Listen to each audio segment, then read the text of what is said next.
Bom dia, meninos. Como vocês estão? Aqui é o Padrinho, né? Bom, hoje eu estou num modelo diferente, porque devido a algumas situações aí eu estou me cuidando, tá? Mas com a graça de Deus, não se preocupe, estou 100%. Daqui a pouco eu estou aí junto com vocês, na quarta-feira eu estou aí junto, tá? Aí vocês me perguntam o que aconteceu e tal, mas eu digo para vocês, tá bom? Mas vamos lá, eu estou meio resfriado esses dias, mas vamos que vamos. Vamos seguindo aí. Nós estamos trabalhando a questão do antirracionalismo, a psicanálise, a fenomenologia, a razão instrumental e a razão crítica, né? E o pensamento filosófico não filosófico, tá bom? O que eu estou querendo dizer é que eu não estou com o Covid, tá? Pode ficar tranquilos. É só uma inflamaçãozinha de garganta que deu aqui, mas é normal esse tempo seco, né?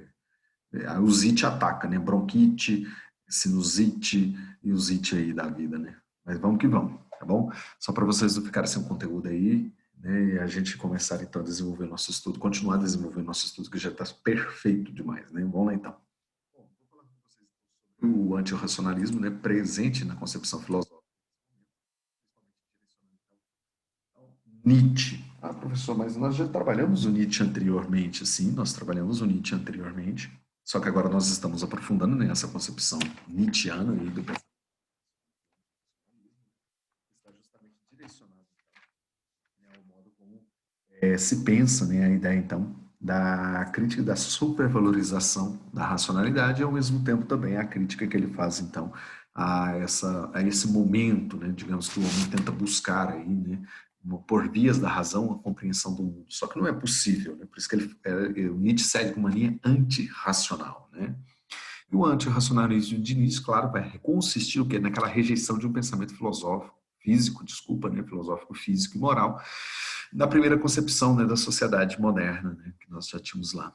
Ou seja, daquela sociedade mais fraca, né, a imposição de valores, de normas, né, que nós estudamos no segundo ano, ano passado, né, vocês lembram muito bem quando nós falávamos de Nietzsche, né, a moral do senhor do escravo e tudo mais, né.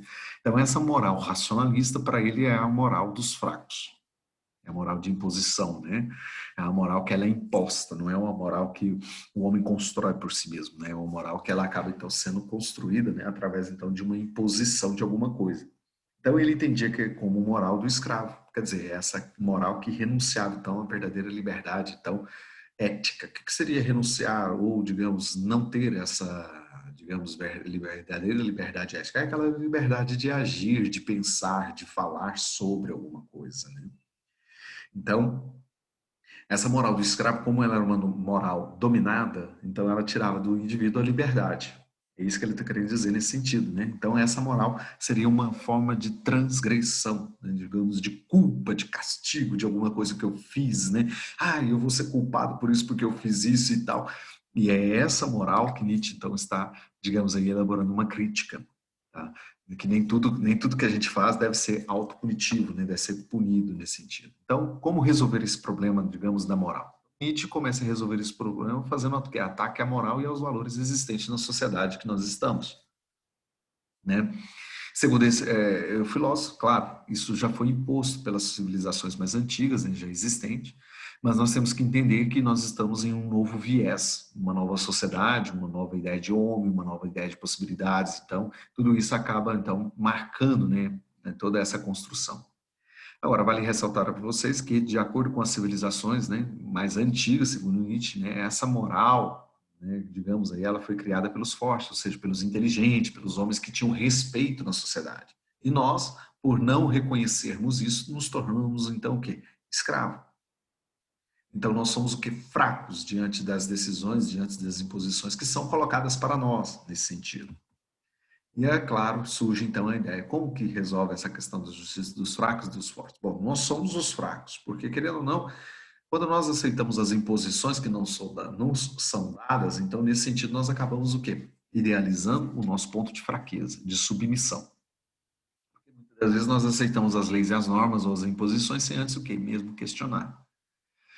Então isso acaba levando o homem a uma condição, claro, de animal racional, pensante e tudo mais, mas só que acaba levando, condicionando esse homem, então, a condição de se colocar a serviço do outro, como se ele estivesse agindo com empatia. Mas só que na realidade ele está sendo o quê? Submisso a essas determinações. E se ele torna-se submisso, então quer dizer que ele não tem uma ideia própria. Ele segue aquilo que é estabelecido, que é imposto a ele, escravo, fraco, né? Então, para nós entendermos o que seria essa moral do Senhor, a moral do escravo, é importante lembrar. A moral do Senhor é aquela moral que impõe. Faz isso, faz aquilo, é para deixar assim, não é para fazer assim. Esse é o Senhor. É a moral forte. É a moral, digamos, onde se sente orgulho, onde se valoriza o poder. E a moral do fraco? Eu vou fazer. Ah, vai fazer por quê? Eu fui mandado a fazer. Então, muitas das vezes essa moral do escravo, do fraco, né, é aquela moral que vem carregada de dor, sofrimento, vícios. É um sentimento ali de não pertencimento a alguma coisa, mas acontece, ela está ali. Então, essa é a ideia, né, do que é a moral do Senhor, é moral forte, moral do escravo, moral do fraco, tá bom? Não esqueçam. Então, só para relembrar um pouco do que nós estudamos anteriormente, né? E quem é o super-homem Nietzsche? O super-homem Nietzsche é aquele, né, que digamos que se destaca. Eu coloquei para vocês algumas imagens aí para representar justamente isso, né, para vocês. O que seria esse super-homem ou aquele que está além do homem? É aquele que está acima de todo mundo, acima da massa. É aquele que tem uma visão totalmente diferente. Então, quem são essas pessoas? Bom, Napoleão identifica aí, o Nietzsche identifica, né? O Jesus Cristo, o Lutero, né? O Napoleão Bonaparte, o próprio Sócrates, apesar de que muitas de suas ideias aí vivia, né, num tempo totalmente diferente, mas ele fala do próprio Sócrates. Ele é uma ideia de super-homem porque ele defendeu até a própria morte, né, o próprio suicídio, a ideia de que, olha, morro, mas eu deixo o legado. Olha, a filosofia tem que continuar, mas eu defendo fielmente a minha condição de pensamento. Esse é o super-homem. Então, como que eu consigo chegar a essa ideia de super-homem? Quando eu atinjo a minha razão. E essa razão é a minha autorrealização. Se eu me autorrealizo, então quer dizer que nesse sentido eu tenho moral, então eu tenho, digamos, desculpa, a ideia do super-homem. Seria aquela ideia, digamos, da moral forte, né? De imposição. É importante lembrar que algumas das obras que Nietzsche escreve sobre essa concepção é a genealogia da moral, Crepúsculo dos Ídolos, né, que ele vai reforçar essa questão, né, digamos aí, sobre a moral particular e, claro, a moral coletiva. Mas ele vai falar que uma moral particular é inseparável. O que isso significa? Significa que as nossas práticas, nossas narrativas, nosso objetivo seria nosso pensar, muitas das vezes ferirá, então, as ordens que são impostas ou as normas que são colocadas para nós. E isso acaba, então, levando o quê? À luta das estruturas morais. Como não fosse diferente, alguns dos teóricos também acabam se destacando aí em vias desse pensamento. Então começa a surgir algumas tendências às linhas de reflexão filosófica, principalmente quando se fala da filosofia contemporânea, há alguns braços que são criados em relação a isso. E um deles volta-se então a segundo Freud. Lembrando, a psicanálise é um método de transtornos mentais, moldado pela teoria da psicanalítica, que é fundada por Sigmund Freud. Então, nesse sentido aí, é como se o teórico estivesse trabalhando, então, um inconsciente, por isso que a gente fala de uma psicologia profunda. Agora, nós temos que entender que psicanálise, muitas das vezes, é diferente de psicologia. São termos totalmente diferentes. O psicólogo é aquele que trabalha, né, o indivíduo ali na sua forma de entender a realidade, né? Agora, o psicanalista pode não ser um psicólogo, mas o psicólogo pode ser sim um psicanalista, mas um psicanalista não pode ser um psicólogo. Tem essa diferença, porque a gente fala dessa diferença desses dois termos. E a psicanálise, claro, vai promover então o que é a consciência de padrões e emoções de comportamento relacionado ao que é o nosso inconsciente.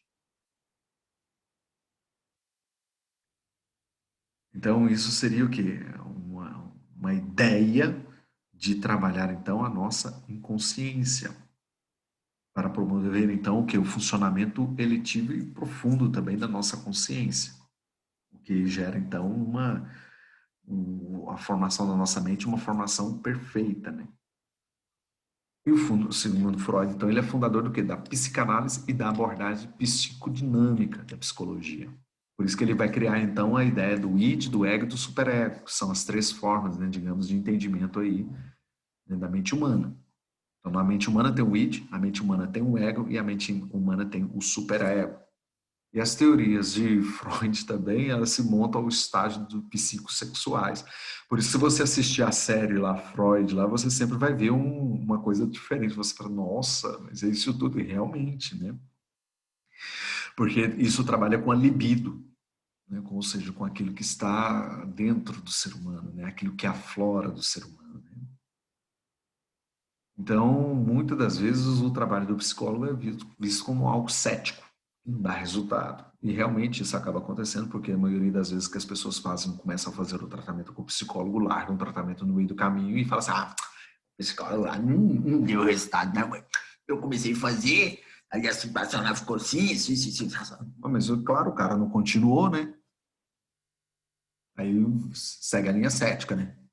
Tava dando resultado, não. Não tava dando resultado porque a sua loucura era mais do que o seu problema lá, de tentar se você achava ou não uma solução para ele, né? Por isso que nós temos que tomar cuidado em relação a essa questão, né? Porque muitas das vezes o problema não pode estar no profissional, às vezes o problema pode estar na própria pessoa mesmo que não quer se abrir para a compreensão da sua própria mente humana, né? Então, condição essa que nós estamos sujeitos. Então, vamos entender o que é o id, o ego e o superego. O id, então, é um componente nato dos indivíduos, né? É aquela ideia, né? Eu quero isso agora. Vamos supor um exemplo, né? Então, ou seja, a pessoa já nasce com isso. O id já está presente na pessoa desde quando ele nasce. Então, são as vontades, as pulsões que nós temos. Primitivas, instintivas, né? E, claro, elas são formadas através do nosso desejo. Por isso que é aquela ideia, eu quero. Então, é um desejo interno, é meu. Então, é meu id falando para mim. E é a partir, então, do id que começa, então, a se desenvolver o ego e o superego.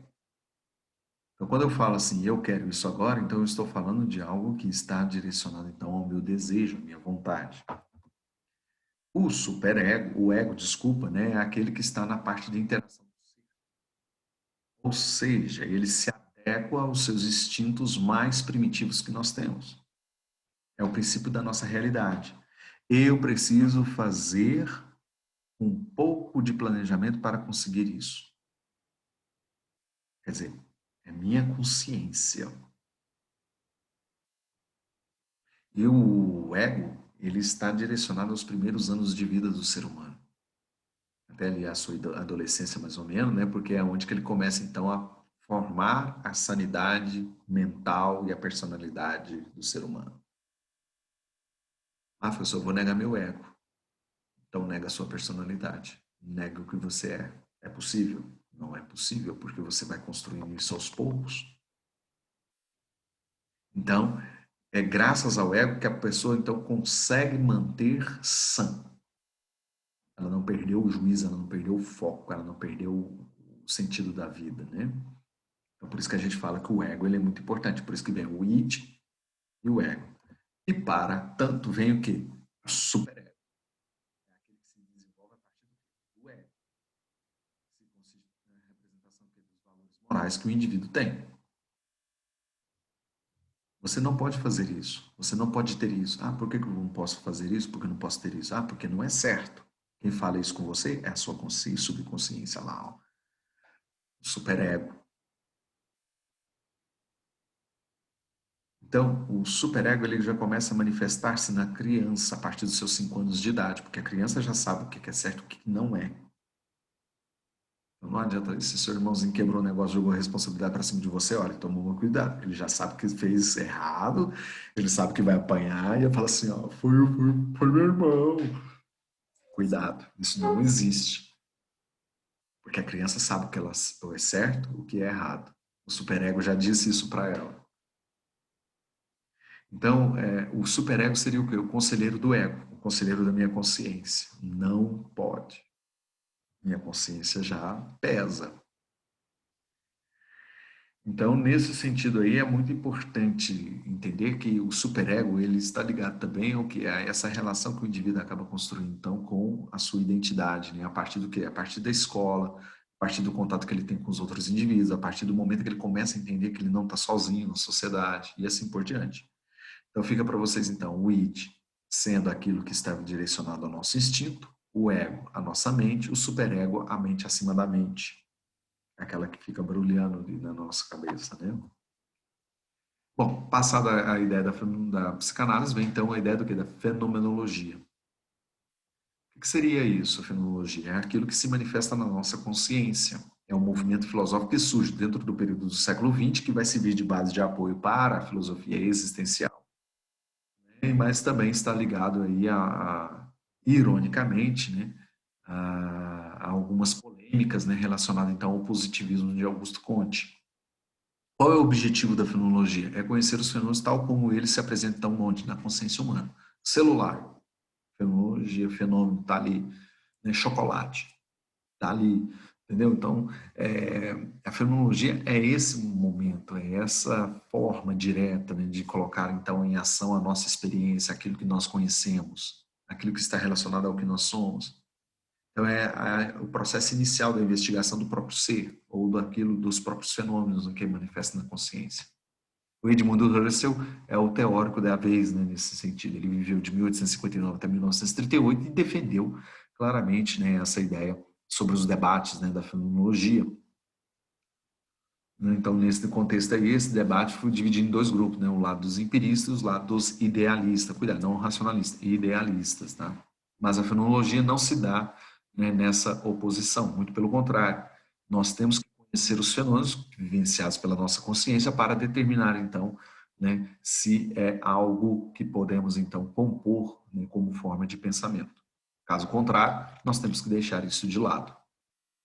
Então, nós temos que buscar uma nova forma de compreensão de conhecimento.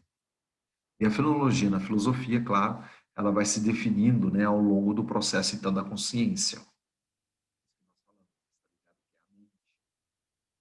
Qual o objetivo? É chegar à intuição da essência. Então, como que eu chego a isso? A um processo inteligível. Como assim ter processo inteligível? É aquilo que a nossa consciência capta, né, traz para dentro de nós e nós colocamos isso em fator de conhecimento.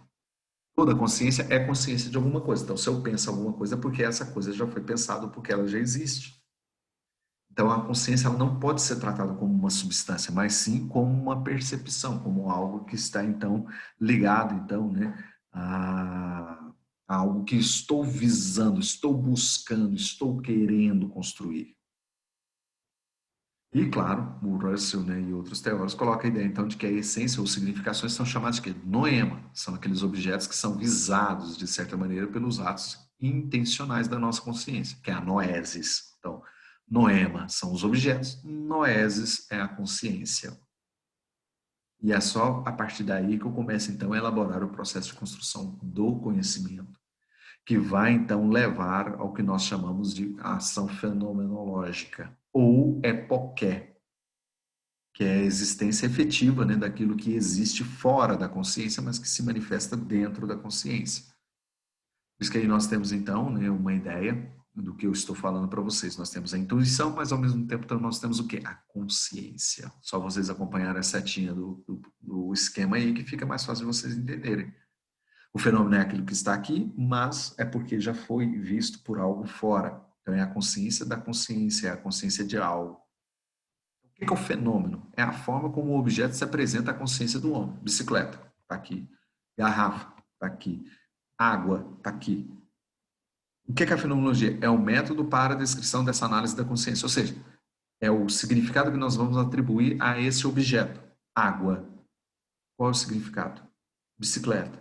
Qual é o significado? Então, ou seja, é a fenomenologia que está agindo, não o fenômeno. O fenômeno é a coisa quando você pensa. A fenomenologia é a coisa, é a descrição e a análise dessa consciência que você tem.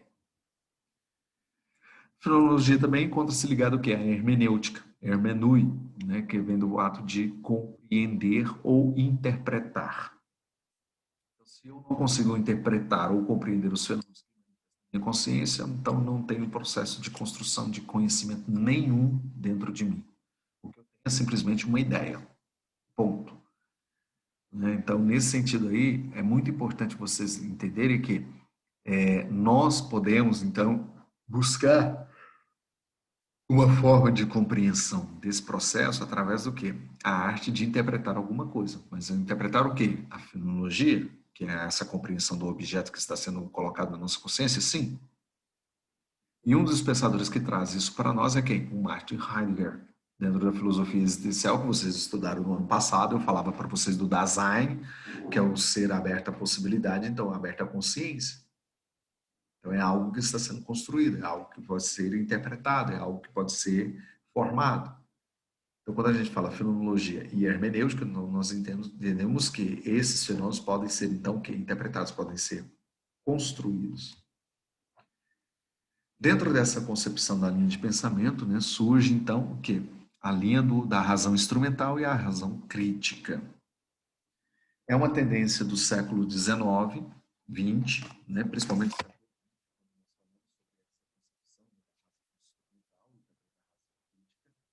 onde nós estamos então avaliando os processos de construção dessa via. Só que nós temos que lembrar que a razão instrumental ela sempre vai se opor à razão crítica. Por quê? A razão instrumental é aquela que tem como princípio dominar a natureza e, ao mesmo tempo, também transformar essa natureza. Por isso que a gente fala instrumental.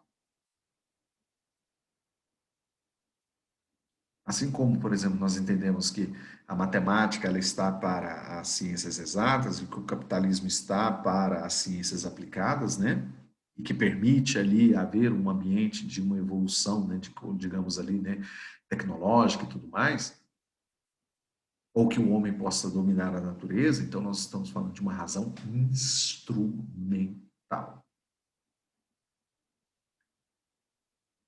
E essa razão instrumental, né, ela já fora defendida também por Adorno e Horkheimer, que refletia então sobre os projetos da modernidade, né, iniciada lá no iluminismo do século XVIII. Então, o que o iluminismo fazia? Privilegiava a razão, privilegiava a racionalidade humana. Isso para o quê? Para emancipar o ser humano e acabar libertando ele daquelas suas crenças, digamos, né, que ele tinha de um mundo existencial e tudo mais.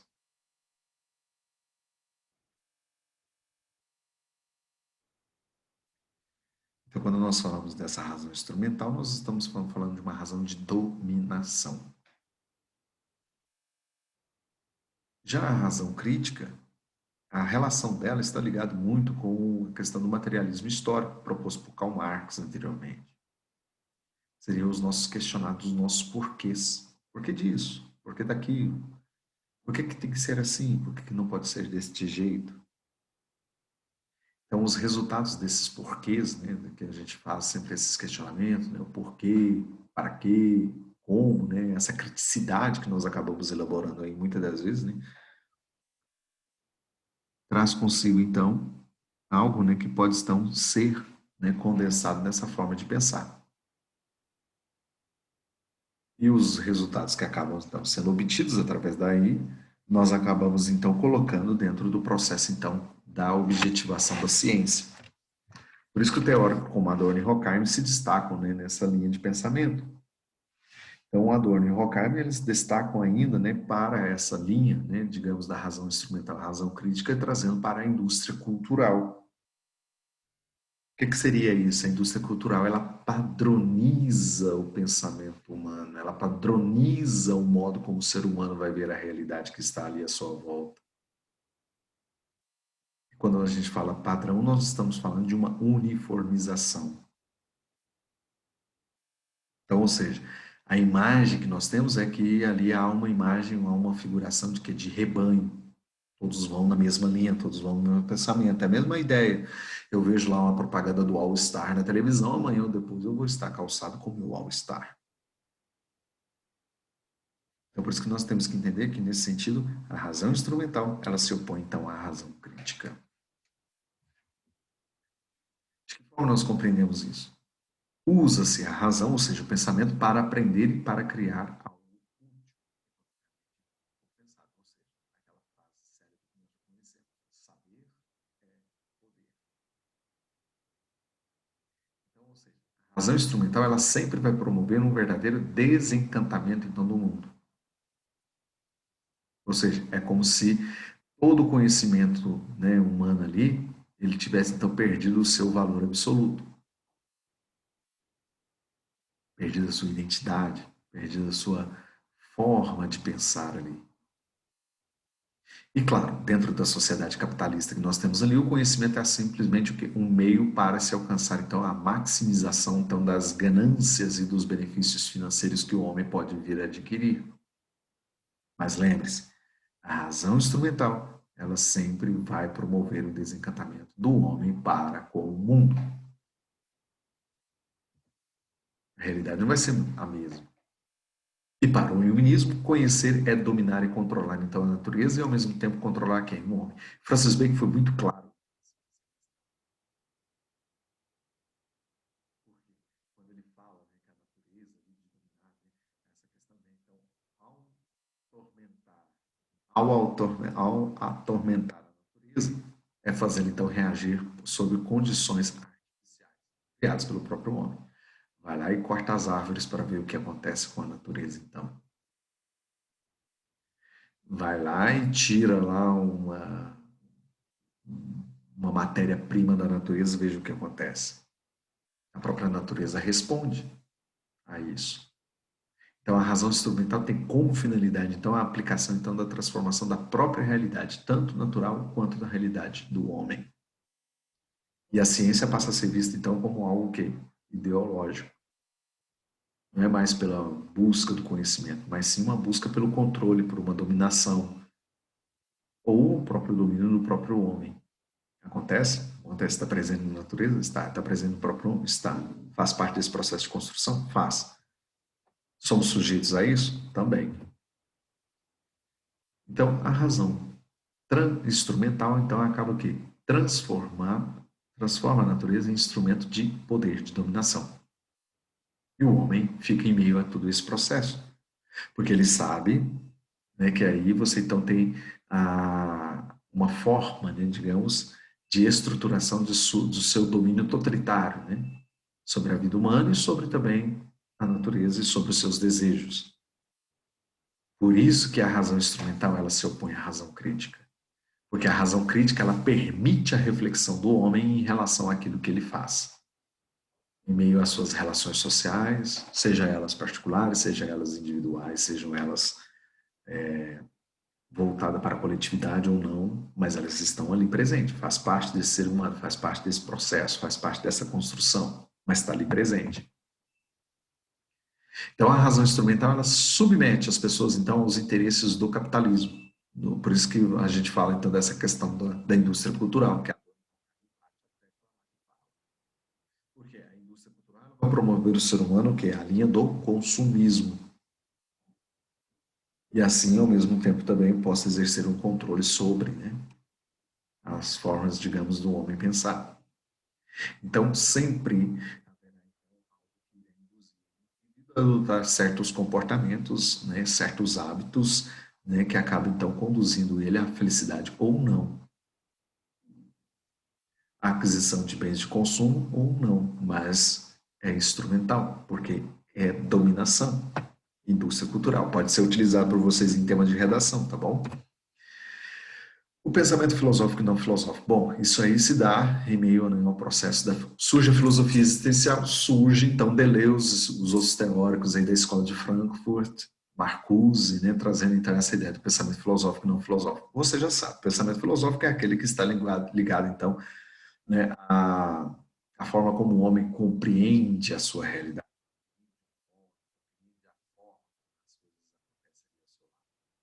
Tem ali uma estrutura fixa, né, de pensamento, que a gente chama de estruturalismo.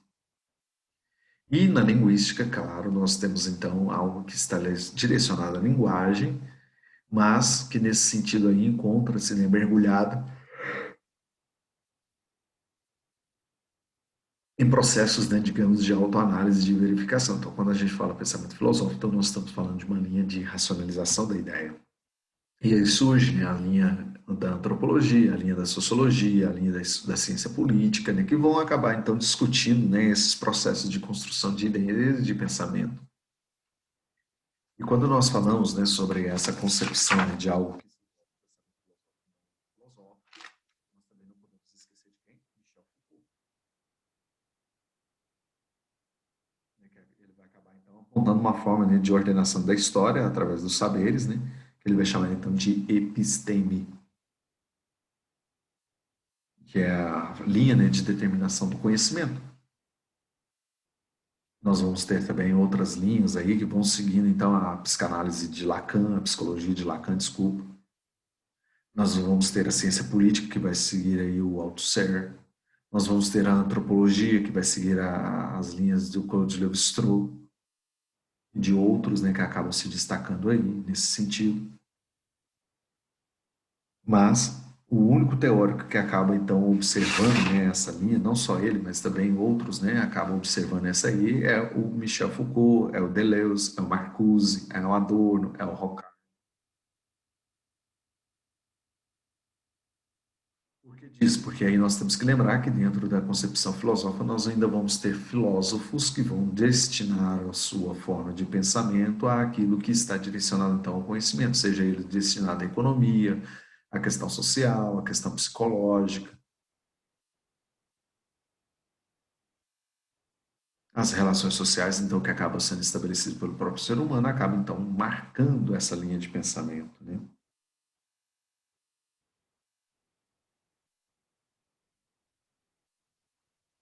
Então, nesse sentido aí, a própria literatura, a artes, a política, né, acabaram, então, ganhando linhas de estruturação, linhas de compreensão.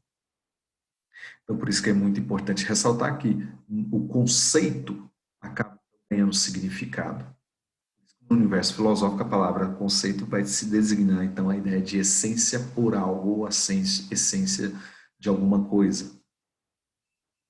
Ou pode ser determinado por aquilo que ele é. Há outros nomes que podem ser atribuídos a isso? Pode.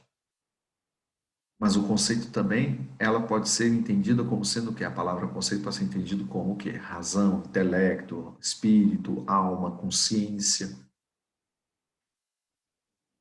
E claro, também ela pode ser determinada como logos, que quer dizer razão, saber, conhecimento, discurso. Então, na filosofia, né, quando nós falamos de pensamento filosófico e não filosófico, nós estamos falando de conceitos. Então, o que seria dentro da história da filosofia e dentro desse pensamento filosófico? Então, a ideia de conceito, a dinâmica de conceito. Bom, nós entendemos como sendo que as medidas ou as mudanças que acabam, então, ocorrendo em diferentes épocas ou teorias que acabam, então, sendo assimiladas. Então, o que seria isso? O conceito de ideia ou de forma, né, não está exatamente no mesmo para Platão. Ela é diferente, porque Aristóteles também vai pensar de outra forma. Agostinho pensa de uma forma, Tomás de Aquino pensa de outra, Descartes pensa de uma forma, Hume pensa de outra, Nietzsche pensa de uma forma, o Sartre também vai pensar de outra, e assim por diante. Então, por isso que o pensamento filosófico não é uma coisa fechada, não é um saber fechado. É um saber que depende daquilo que nós conhecemos. É um saber que depende daquilo que nós buscamos. Então, os conceitos acabam, então, apresentando o quê? Ideias. Acabam apresentando o quê? Formas. Fixa ou não, né, da realidade que ali está. Constante ou não, da realidade que ali está, que ela se mostra, que ela se constrói. Por isso que aí, dentro da apostila de vocês, na página 10, vocês completam para mim, tá? O visto, eu deixei prontinho para vocês aí, é só vocês fazerem lá. Né? Por que, que eu pedi para vocês fazerem essa página 26? Porque é as seguintes, né, vai ter ali uma ideia. Mas veja bem, o que nós já estudamos nessa fase agora, dentro do segundo trimestre aí? Nós temos então, para encerrar esse material, né, o processo em Comte, falando sobre a questão do positivismo, ele coloca, né, o progresso da razão, da ciência e das sociedades passa necessariamente pelos estados teológico, metafísico e positivo. É a evolução que é feita nesse sentido. Anteriormente era algo que estava fundamentado numa crença. Posteriormente, ao abstrato. E agora, a ciência, que é o positivo, né? Então, a sociologia no estado positivo deve ser, então, entendido como sendo uma física social. Ou seja, algo que pode ser, né, digamos ali, previsto, ou pode vir, então, a prover alguma coisa. É prever para prover. E o que vai conduzir, então, a um pensamento racional científico, dentro da perspectiva da sociedade humana. Diferentemente do positivismo de Nietzsche, de Comte, vem quem? Hegel, com o idealismo, então, nesse sentido. Ele fala do progresso do espírito, né? Ou seja, da razão. Rumo ao quê? Rumo ao absoluto. Por isso que a gente fala na fenomenologia do espírito absoluto. Por quê? Para que eu possa chegar a esse conhecimento absoluto, é necessário que eu chegue, então, que eu utilize, então, do que da dialética, que é o termo composto ali, né? Que é a forma composta por uma tese, uma antítese e uma síntese.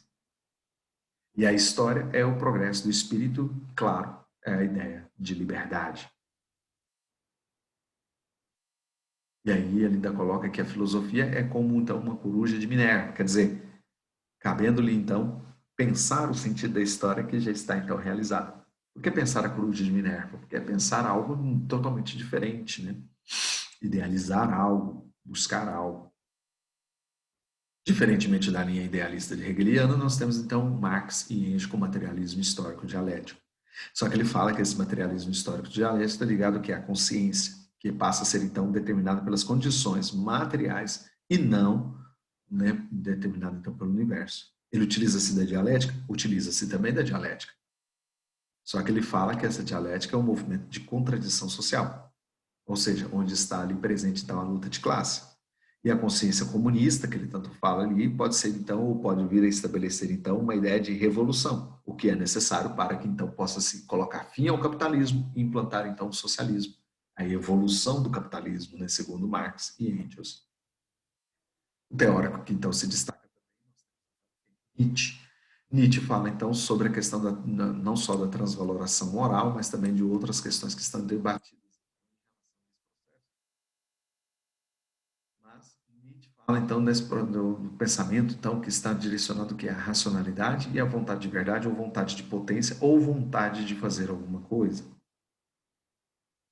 Onde que nós alcançamos isso? Na vontade de querer fazer. E ele trata da sua filosofia para além do homem, né? Que é aquela questão fundamentada lá no ser humano, né? Que está para além do próprio homem, o super-homem, né, em Nietzsche. Outro teórico que nós temos também é o Freud com a psicanálise, a descoberta do inconsciente, id, ego e superego, que é a divisão então do psiquismo, né, humano. Ele fala da teoria do mal-estar da civilização e a proposta para o tratamento psíquicos então seria justamente o que? A intervenção da psicanálise. Vamos trabalhar o id, vamos trabalhar o ego, vamos trabalhar o superego, porque aí nós vamos entender o que realmente está acontecendo com você. A fenomenologia de Russell, ele vem então partindo da ideia do que? Da epoqué, que é aquela investigação sobre as relações da consciência intencional, claro, com os objetos que ali estão sendo construídos. Então, nós temos o que? A fenomenologia, que é o estudo dos fenômenos, aquilo que se manifesta na consciência. Um teórico que se destaca muito também é Adorno e Horkheim, que fala sobre a razão instrumental, né? E, claro, quando ele fala dessa questão da razão instrumental, é a oposição à razão crítica, que ao invés de emancipar o indivíduo, acaba submetendo então ele às teorias, né, que estão envolvendo aí o sistema capitalista. Por isso que ele fala da indústria cultural como sendo então algo, né, que beneficia o consumismo, uma vontade muitas das vezes irracional que o homem tem de comprar ou negociar alguma coisa, né? E a indústria cultural, com o apoio dos meios de comunicação de massa, acaba então favorecendo, né, essa ideia da irracionalidade, né? Ou seja, essa dominação que o homem tem em relação a essa questão. Já na linha do pensamento filosófico e não filosófico, nós temos então Deleuze e o Guattari, né, que fala sobre essa ideia, né? O pensamento filosófico é aquele que segue uma linha tendência racional, enquanto o não filosófico é aquele científico e artístico, né? Há uma necessidade, digamos ali, muitas das vezes, de nós, então, responder os problemas que são nos impostos, né, em relação ao conhecimento. Mas como que nós vamos fazer isso? Então, aí vem a criação dos conceitos, aquilo que eu falei para vocês, que pode muitas das vezes estar ligado ao logos, que é a razão, ou também ao saber, que é o conhecimento. Né? Então, corpo sem órgãos e rizoma, né? Vamos por exemplo. Né? Então, aí, só para vocês entenderem, né, o que realmente está direcionado então ao conceito. Na filosofia, nós temos essas linhas de pensamento, né? Essas investigações que acabam sendo impostas e colocadas para nós. Bom, meus queridos, vai para vocês aí, 14, 16 e 17, e também na página 25. Tá bom? Desejo a vocês uma boa semana aí, uma boa segunda-feira, que Deus, nosso Senhor, vos proteja, vos abençoe, vos ilumine. Um bom dia para vocês, tá? Lembrando que depois eu vou dar 2 pontos de atividade concluída aí, tá bom? Aí depois eu vou especificar uma data para vocês me entregarem isso aí, tá joia? Um beijo no coração, fiquem com Deus, que Deus, nosso Senhor, possa vos proteger e vos abençoar. Tá joia? Tchau, tchau. Obrigado!